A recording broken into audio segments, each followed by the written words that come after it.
নমস্কার, আমি jute story থেকে লাভলি।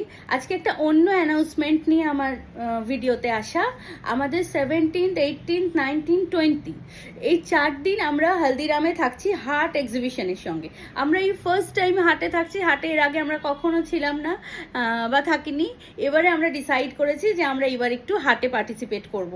তো আমরা হাটে থাকছি, সবার অবশ্যই আসা চাই। আমাদের jute story the fashion studio, survey পার্কের স্টুডিও বা অনলাইনে তো আপনারা নিচ্ছেন, কিন্তু হাটে একবার আসুন। হাটের জন্য আমাদের প্রচুর স্পেশাল কিছু সারপ্রাইজ থাকবে। আমাদের নো ডিসকাউন্ট, নো অফ কিচ্ছু থাকে না, কিন্তু তাতেও আমরা এত ভালো জিনিস আপনাদের দেব, আপনারা একবার পড়লে কিন্তু বারবার আসবেন। আমাদের জুয়েলারি থাকবে, ড্রেস থাকবে, হোম ডেকর থাকবে, ভীষণ সুন্দর সুন্দর জিনিস থাকবে। অবশ্যই আসা চাই। 17 থেকে 20 জুলাই রাখি ইভেন্ট হলদিরামে। চলে আসবেন সবাই। আমাদের 26 নম্বর স্টল, অবশ্যই আসবেন, সবার সাথে দেখা হবে। সবাই খুব ভালো থাকবেন। Thank you.